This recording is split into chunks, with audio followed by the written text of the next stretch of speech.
தொடர்ந்து தங்கத்துடைய விலை வந்து ஏறிக்கொண்டு வருகிறது. அதாவது ஜனவரி 1ஆம் தேதி அப்படின்னு எடுத்துக்கிறோம். இந்த பர்த்து 2026 ஜனவரி 1 பார்த்தீங்கன்னா ஒரு கிராம் 12,440 ரூபாய். அதாவது ஒரு சவரன் 99,520 ரூபா இருந்தது. இன்றைக்கி பார்க்குறீங்கன்னு சொன்னால் ஒரு கிராம் 14,415 ரூபாயாகவும் ஒரு சவரன் 1,15,320 ரூபா அந்த அளவுக்கு இருக்குது. அதாவது ஒரு சவரனுக்கு விலை எவ்வளோ ஏறி இருக்குன்னா 15,900 ரூபா ஒரு சவரனுக்கு விலை ஏறி இருக்குது.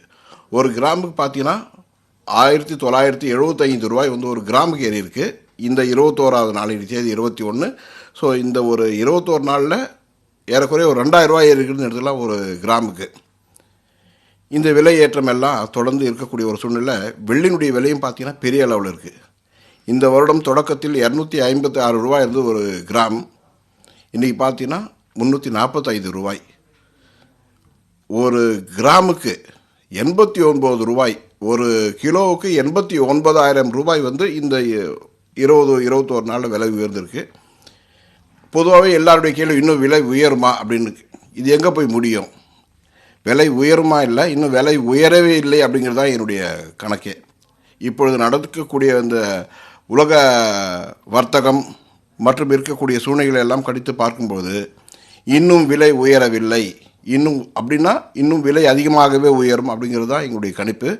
தங்கம் மற்றும் வெள்ளி இரண்டுடைய விலையும் பெரிய அளவில் நோக்கி வந்து கண்டிப்பாக செல்லும். இதில் எந்த இது மாறுதலும் கிடையாது. காரணம் என்னென்னா, முன்பெல்லாம் தங்கம் வந்து கொள்முதல் செய்வது ஒரு முதலீட்டாளர்களாக கொள்முதல் செய்தார்கள். அந்த முதலீட்டாளர்கள் லாபம் வரும்போது மீண்டும் சந்தைக்கு விற்பனைக்கு கொண்டு வருவார்கள். ஆனால் இப்பொழுது எல்லாமே தங்கம் வாங்குவது உலகத்தினுடைய எல்லா நாடுகளும் இணைந்து ஒரே மாதிரியான ஒரு மனநிலை எல்லா நாடுகளும் உள்ளது. அதாவது அமெரிக்க டாலர்களாக அந்நிய செலாவணி கொண்டுள்ள எல்லா நாடுகளும் தங்களிடம் இருப்பாக உள்ள அமெரிக்க டாலர்களை அந்நிய செலாவணிகளை கொடுத்து அதை வந்து தங்கமாக மாற்ற தொடங்கி இருப்பது. அப்படிப்பட்ட வாங்கக்கூடிய தங்கம் அவர்களுடைய வங்கியில் போய் உட்காந்துரும். அந்த மறுபடியும் அது வந்து மறுசுழற்சிக்கு அந்த தங்கம் வரவே வராதுன்னு சொன்னால் தங்கத்துடைய தேவை உலக அளவில் பெரிய அளவில் வருங்காலத்தில் தேவைப்படும். சரி, இது எல்லாம் விலை உயர்வதற்கு இது மட்டுமே ஒரு காரணம் அல்ல. அமெரிக்க டாலர்கள் நிறைய புழக்கத்தில் வந்தால் அமெரிக்க டாலருடைய மதிப்பு வீழ்ச்சி அடையும். அதனால் அமெரிக்க டாலர்களை முதலீடு செய்துள்ள எல்லா முதலீட்டாளர்களும் தங்களுடைய முதலீடுகளை தங்கமாக மாற்ற தொடங்கியிருப்பதும் ஒரு காரணம் சர்வதேச சந்தையில் தொடர்ந்து தங்கம் விலை உயர்வதற்கு. இதையெல்லாம் கணித்து பார்க்கும்போது தங்கம் இன்னும் பெரிய அளவில் விலை உயர்வதற்கு தான் இருக்கும் அப்படின்றது சொல்லலாம். அதில் எந்த மாறுதலும் கிடையாது.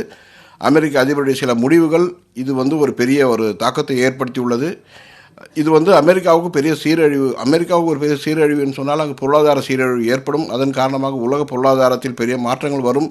அப்பொழுது தங்கத்துடைய தேவை அதிகரிக்கும், தங்கத்துடைய முதலீடுகள் அதிகரிக்கும், பொருளாதாரத்துறையை சேர்ந்த பங்குச்சந்தைகள் பெரிய வீழ்ச்சியை நோக்கி போகும். இதெல்லாமே கணக்கு பார்க்கும்போது தங்கத்தின் மீது தான் முதலீடு பாதுகாப்பானதுன்றதுக்காக முதலீட்டாளர்கள் உடைய எண்ணங்களில் பலமாக இருப்பதால் பெரிய அளவில் அந்த முதலீடுகள் வந்து தொடர்ந்து வந்து கொண்டிருக்கின்றன. தங்கம் மற்றும் வெள்ளியினுடைய விலை தொடர்ந்து இன்னும் பெரிய அளவில் உயர்வதற்கு காத்திருக்கு.